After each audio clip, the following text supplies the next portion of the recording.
sehat ya? Alhamdulillah ya? Alhamdulillah sehat. Saya tidak ngebela Alvin emang salah. Cuman tolong, jangan nambah beban keluarga saya. AA maupun dari keluarganya dengan kejadian ini, barangkali mudah-mudahan Allah rubah hidup mereka menjadi lebih baik. Bisa menjadi lebih dekat sama Allah, lebih bermulia akhlak.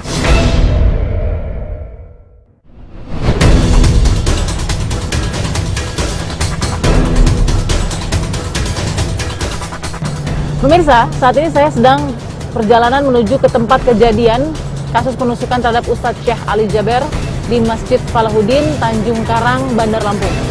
Kita lihat seperti apa, ikuti fakta.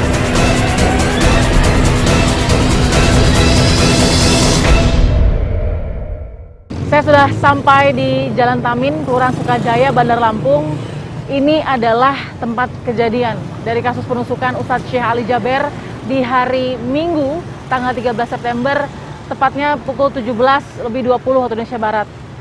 Di Masjid Falahuddin ini juga termasuk ada Taman Pendidikan Al-Quran atau TPA Falahuddin, di mana pada hari itu ada wisuda tahfiz Quran yang didatangi juga oleh Syekh Ali Jaber. Tapi kita juga akan mengklarifikasi bagaimana fakta kejadian pada hari Minggu itu. Ikuti saya. Assalamualaikum. Bapak, saya mau cari mungkin ketua DKM di sini atau pengurus DKM. Bapak ya, dengan Bapak. Bapak dengan Bapak siapa, Pak? Muhammad Qaddafi. Muhammad Qaddafi, oke. Pak Qaddafi, ini hanya beberapa hari aja pasca kejadian penusukan terhadap Ustadz Syekh Ali Jaber. Tapi yang belum kita ketahui sebenarnya adalah bagaimana sih runutan dari pertanggungjawaban mungkin atau perencanaan acara seperti apa dan kondisi lokasinya seperti apa sebenarnya? Oh iya. Kita dari DKM Masjid Falahuddin pada dasarnya pada hari Minggu pada tanggal 13 September tersebut itu ada 2 event besar. Yang pertama itu event internal kami sendiri dan panitianya itu kami sendiri dari internal kami DKM Masjid Falahuddin. Acara itu yaitu wisuda tahfiz perdana. TPQ dan rumah tahfiz Masjid Falahuddin. Itu acaranya mulai dari jam 8 sampai dengan jam 11.30. Dan insya Allah izin segala macam beritahuan juga udah kita laksanakan. Izin dari mana saja, Pak? Kalau izin sifatnya ini ya pemberitahuan dan koordinasi ya, kita sudah informasikan ke kelurahannya, Polsek, Kodim.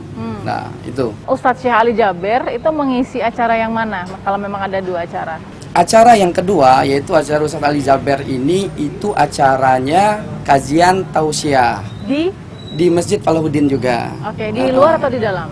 Di luar acaranya. Ya, panitianya itu terdiri atas ahwat bergerak, kemudian garis depan. Itu semua komunitas. Pada saat pelaksanaan itu kemudian sekitar jam 4.35 lah Ali Jaber datang, kemudian karena dia nengok ke belakang lihat oh ini ada wisuda tahfiz. Kata dia mana ini? Ya udah minta sampel, dibawalah. Satu anak itu maju, kemudian dites. Nah pada saat itu apa yang terjadi? DKM Masjid Falahuddin karena kita ngelihat kan polisi nggak ada. Kemudian ya kami inisiatif, kami ada sekitar berapa orang ya? 7 orangan. Di mana 7 orang, Pak? Di belakang. Dari sudut itu ngelihat ada kayak seperti gerakan. Pikir saya itu dia mau ngasih HP atau fans Syekh Ali yang mau ngasih HP atau mau kan temanya lagi pengen selfie. Pikir saya dia mau ikut selfie. Jadi saya ngelihat sekelibat, ternyata ini sekelibat saya nggak tahu. Tiba-tiba udah riuh. Syekh Ali kan tadinya di sini.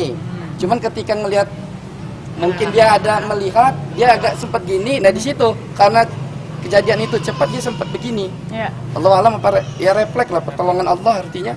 Dia begini kena ininya. Tapi ya kalau dia semua kena pertolongan Allah, kalau dia mungkin lagi siap begini Allah alam. Akhirnya kami berusaha mengawal. Timnya Ali Jaber mengawal dengan saya pada saat itu ke mobil yang diparkir di depan tenda biru itu. Kita bawa ke sana. Kemudian mereka langsung bawa mobil itu ke puskesmas Gedong Air. Ya, saya akan bertemu dengan orang tua dan keluarga tentunya dari pelaku penusukan Ustadz Syekh Ali Jaber. seperti apa kesaksian dari orang tua tentang pribadi pelaku, dan apakah ia kemudian menerima proses yang saat ini terjadi di kepolisian. Ikuti saya. Assalamualaikum. Ibu, ini Ibu Yayat, betul ya Bu ya? Jadi ini adalah Ibu dari Alvin Andri. Oke, Ibu terima kasih diberikan waktu. Ini adalah keluarga dari Alvin, betul ya Bapak Ibu ya? Bu, pertama saya turut prihatin tentunya dengan kejadian ini. Ini kan sudah berjalan mungkin hampir seminggu. Nah, tapi kemudian Alvin saat ini kondisinya ada di tahanan ya Bu ya? Nah, apakah sudah sempat berkomunikasi dengan Alvin? Belum. Terakhir berkomunikasi kapan Ibu? Pas habis lebaran haji. Sempat lihat ada video itu beredar atau seperti apa? Tidak sama sekali, sampai detik ini pun kami tidak sanggup untuk melihat itu semua. Tidak sanggup untuk melihat, tapi tahu bahwa banyak informasi. Tahu, tetangga semua pun pada bicara tentang anak saya, tapi kami tidak sanggup. Ibu memilih tidak ingin melihat video itu? Sama sekali tidak ingin. Yang Ibu pikirkan ketika sudah tahu Alvin dengan insiden penusukan terhadap Ustadz Syekh Ali Jaber, itu yang di benak Ibu apa Bu waktu itu? Yang di benak saya itu nggak karuan, udah campur aduk. Pokoknya kami merasa emang anak kami setelah lebaran haji emang udah kambuh. Pokoknya kami sudah, maafnya ngomong, kami nggak bisa ngomong apa-apa. Kami cuma hanya bisa nangis dan merasa di sini merasa tekan banget dan merasa sedih banget. Ibu percaya nggak Alvin melakukan itu? Saya awalnya tidak percaya saya. Karena anak saya, setahu saya dari kecil, dia anaknya emang pendiam, tidak pernah yang namanya ribut sama sahabat ataupun teman sekolah. Anaknya pun sopan santun, walaupun dia setelah mengalami gangguan mental, dia ngamuk pun emang istilahnya maksudnya tidak seperti yang dikira. Dia tuh hanya cuman biasa baik, selalu menurut apa kata orang tua dan tidak membantah apa kata orang tua. Terakhir sampai bersekolah di sekolah menengah pertama juga tidak ada masalah? Tidak ada masalah, sama teman pun dia emang tidak pernah yang namanya ribut ataupun berantem sama teman-teman. Ini Ibu kondisi sedang mengandung juga ya Bu ya? Betul. Bulan ke-7? Bulan ke-7. Apakah Alvin seperti ini tiba-tiba atau sudah ada tanda-tandanya? Emang dia kayak gini emang udah dari 4 tahun yang lalu. Apa yang terjadi 4 tahun lalu? Saya dulu menjadi seorang TKI di Hong Kong, dan selama 1 tahun saya di sana, anak saya sebaik-baik saja, tidak ada masalah apa-apa. Mendengar kabar dari keluarga, anak saya lagi terganggu, ditambah lagi mungkin karena satu faktor rumah tangga saya sama ayahnya goyah, karena mungkin nggak ada jodoh lagi kan, dia mungkin merasa malah lebih terpukul lagi. Polisi pada saat ini sudah mengatakan bahwa Alvin masuk ke dalam ancaman dugaan pembunuhan berencana. Apa yang di benak Ibu? Saya selaku tua kandung dari Alvin Andrian, saya memohon minta maaf kepada Syekh Ali Jaber yang utama dan kepada ulama-ulama besar dan umat muslim yang seluruh Indonesia yang telah mengakibatkan Syekh Ali Jaber terluka, dan saya sebagai orang tua kandung Alvin Andrian beserta keluarga memohon minta maaf yang sebesar-besarnya, dan kami sekeluarga mendoakan Syekh Ali Jaber semoga cepat pulih kembali dan bisa beraktivitas seperti semula.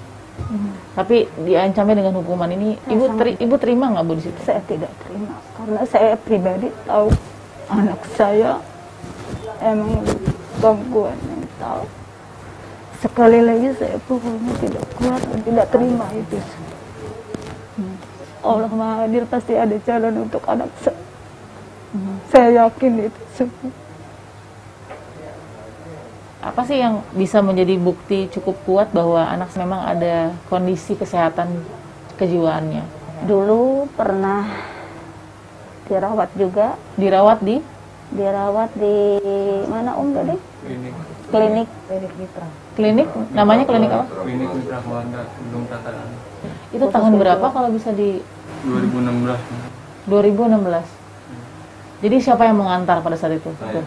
Bapak. Gimana Pak ceritanya? Mungkin bisa ceritakan. Jadi karena kondisi keponakan ini sudah nggak bisa di ini lagi, badan dia sudah ngamuk-ngamuk, tapi dia nggak bisa berdiri, badannya lemas, tapi dia ngamuk aja gitu. Kami gotong naik mobil angkot berempat, sampai di sana kata dokter ini mau dirawat atau langsung. Kondisi ini ponakan yang udah ini ya akhirnya saya bilang ya sudah dirawat lah. Iya. Habis dirawat saya bayar administrasi baru disuntik. Oke. Sudah disuntik baru dia nggak ngamuk-ngamuk, nggak cudah-cudahan lagi, nggak ngamuk semua ini lagi dia. Ngamuknya seperti apa sih Pak? Apa ada yang dikatakan atau bagaimana? Ya iya, enggak, dia cuma tuh gitu aja langsung kayak orang kayak harimau, suara harimau. Karena sebelum lama itu dia kan pernah motong leher dia sendiri. Tahun berapa itu Pak? Tahun berapa teh waktu itu? Tahun 2006. Pokoknya sebelum nggak lama dari itu kejadian saya bawa itulah. Dari klinik dijemput lagi pulang. Dijemput lagi sama keluarga dari ibunya juga ikut. Langsung dibawa ke kampung Kerengas. Ke keluarga sana ya, diobatin di sana ya. Diobatin di Rengas sana. Nggak lama berapa bulan tahu berapa sekitar waktunya saya lupa. Datang lagi kan, pulang lagi kangen sama neneknya katanya. Nah di rumah itu baru kejadian lagi dia motong leher. Itulah. Tidak ada pemicunya? Nggak ada Bu. Karena ini dulu besar-besarkan baju yang ibunya beli itu disobek-sobek semua, digunting-guntingin semua. Bapak ngerasain apa saat ini? Pak tahu? Aduh sok Mbak. Capek. Ya kalau kita tahu saya tiap hari lah Mbak. Ya kita semua sayang namanya keluarga. Semua pasti dekat, nggak ada siapa. Nggak ada kan nama, apalagi itu ponakan pertama. Dari neneknya itu cucung pertama. Cuma kan kita nggak bisa, apalagi udah pada nikah semua kita punya kehidupan. Kita nggak bisa mengawasin setiap hari ini. Ya, saya minta maaf sama saya Alijaber, keluarga besar. Yang sudah buat panik, sudah ngeresahin semua. Saya capek badannya. Tiap hari bunyi telepon aja kita udah.